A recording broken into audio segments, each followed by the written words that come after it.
Nós estamos a discussão também carta na CFT cabine tocante de boneiro suposição, com importante para o manejo financeiro está na ordem, do esse também houve passo na hora tomar de último ano para só para a parte financeira está mais forte. Me pode dizer que nós temos algum colega de finanças também nós celebrar com nós e também algum ende que tem passado ajuda seguro para nós por aí caminho nós está awe nós temos ex-chefe de finanças presente também ex-deputado China Chu também está chegando a compreender tem também outro ende também de finanças mesmo também tur a dar uma contribuição para nós por dar o passo aqui. Outro step que nós tomamos também para melhorar a parte financeira é a parte de accountant. Nós, para 25 anos, o governo estava tendo accountant que estava fazendo seu trabalho. No momento, é lançado a decidir ano passado que não quer outro accountant para ajudar-nos. Nós já temos um accountant novo aqui, accountant a diferente controle que estava necessário no começamento, na indicar a nós que te passa na que para nós toma para nós por visa que a parte conta anual tá bom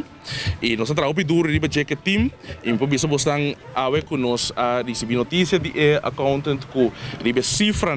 de 2021 nós está goedgekeurde controle riba essa aqui riba é cifra de 2021. Então notícia hobby positivo para Bonaire, para o governo de Bonaire, tá passo que nunca tem passado nós a logra. Nós logra, me tenho que dizer assim, que dor que eu tenho que fazer, de uma conta anual completo, eu tenho que comparar a cifra também de 2020, da ponto que ainda nós não por aí é que quero accounts voltarem completo riba a conta anual, mas riba a cifra de 2021 sim, no momento que o accountant indicar também, nós seguimos dar passo na maneira nós também trabalha agora aqui para 2022, o governo de Bonaire tem que quero accounts voltarem completo para a conta anual de 2022. Então, é passo que é um passo grande, é passo que vai abrir porta para nós por acercar o ministério, para mais ajudança, também mira também, para mais confiança de nós também com a parte financeira também está bom. Então, é algo que está marado em lei, tem FENBES, artigo 33, artigo 39, está indica que nós ministério tem bom manejo financeiro, então com esse nós está cumprindo com a lei e está abrindo porta para nós também para mais financiamento